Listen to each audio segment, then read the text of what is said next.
इस अधिवेशन का नेतृत्व करने वाले और हमारे इंटेक के राष्ट्रीय अध्यक्ष, मजदूरों के मसीहा आदरणीय डॉक्टर जी संजीवा रेड्डी जी, हमारे general secretary Shri Sanjay Singh ji, vice president Shri Ramchandra खुटिया जी, अशोक सिंह जी, राघवैया जी, चंद्रशेखर जी, चंद्र प्रकाश जी, कोषाध्यक्ष श्री यादव जी, यूथ इंटेक के प्रेसिडेंट संजय गाबा जी,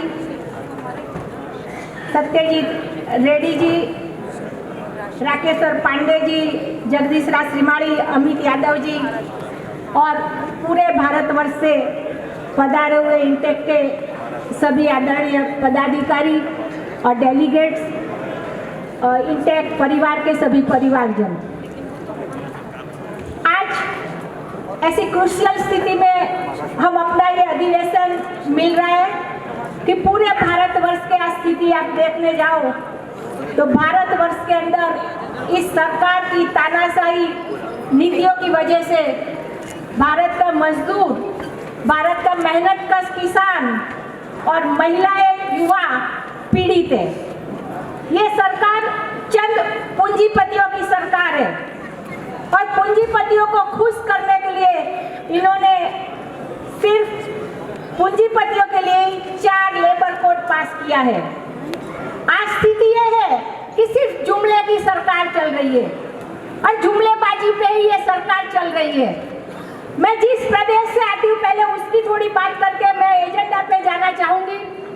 गुजरात की अगर मैं स्थिति की बात करूं कि बार बार कहा जाता है कि गुजरात मॉडल, तो गुजरात मॉडल की हकीकत क्या है? अगर हम इसके बारे में बात करें तो हमें मालूम पड़ेगा कि गुजरात मॉडल में रोजगारी बिल्कुल ही खत्म हो चुकी है। यहाँ पे युवा बहुत पीड़ित है। गुजरात में सरकारी नौकरियों के लिए जो एग्जाम लिए जाते हैं उसकी 22 एग्जाम के पेपर अब तक लीक हो चुके हैं और 22 एग्जाम इनको निरस्त करनी पड़ रही है। युवाओं को रोजगार नहीं मिल रहा है। महिलाएं भी बहुत पीड़ित है। किसानों की हालत बद से बदतर हो चुकी है। किसान आत्महत्या कर रहे हैं वहां पर। अगर हम बात करें कंस्ट्रक्शन वर्कर्स की, मैं बात करना जरूर चाहूंगी कि एक तरफ आपके पास फंड ना हो और दूसरी तरफ स्थिति यह है कि आपके पास फंड हो लेकिन आप ये खर्च नहीं कर रहे हो। गुजरात के अंदर बांधकाम श्रमिकों के लिए जो फंड है वो फंड खर्च करने में गुजरात बहुत पीछे है। गुजरात में जितना फंड आ रहा है, मतलब मजदूरों का पैसा है, करीब अब तक 2013 करोड़ रुपया है 2022 में। वो 2013 करोड़ रुपये में से सरकार ने सिर्फ 545 करोड़ रुपया ही खर्च किया है। तो बांधकाम श्रमिकों की हालत गुजरात में क्या है, इससे आप सब लोग समझ सकते हैं। श्रमिकों का खुद का पैसा है और सरकार दूसरी जगह पे वो खर्च कर रही है। तो ये गुजरात मॉडल की एक हकीकत है। वहाँ टीचर्स हो, प्रोफेसर हो या पुलिस हो, सबको फिक्स पगार पे नौकरी पे रखा जाता है। एक बार ऐसा समय था कि हमारा अहमदाबाद गुजरात मतलब भारत का मैनचेस्टर माना जाता था। वहाँ मिल्की सायरन से सुबह होती थी और मिल्की सायरन से ही उसका दिन खत्म होता था।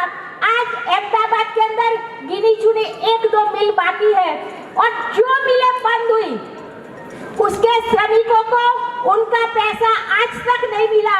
उसमें से करीब 80% श्रमिकों की तो मौत हो चुकी है और फिर भी ये सरकार उनके फैमिली को भी कुछ नहीं दे रही। ये गुजरात मॉडल की हकीकत है।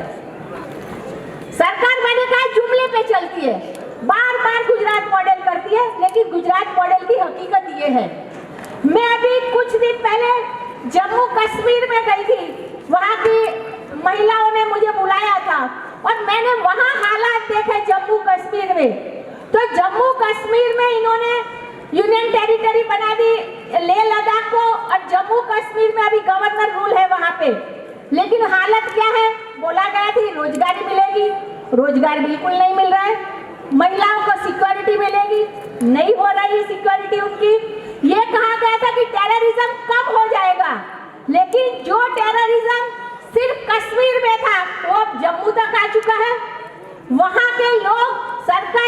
रात्रि में जिनका तबादला श्रीनगर हो रहा है वो वहां जाना नहीं चाहता है, इतनी खराब स्थिति है वहां की। इतना ही नहीं, जो 71 और 75 वॉर में जो गांव पाकिस्तान में थे वो पाकिस्तान ने नहीं दिए, तो वो हिंदू लोग यहाँ बॉर्डर पे आके बसे, उनको सरकार ने उस समय जमीन तो दी, लेकिन जमीन के दस्तावेज उनके नाम पे नहीं किए। सरकार ने बोला था 35 लाख रुपया हर परिवार को मिलेगा, सिर्फ 5 लाख रुपया मिला है। और आज सरकार वहां पे ये कह रही है कि हम विकास कर रहे हैं, और विकास के नाम पे वो जमीन वापस ले रही है।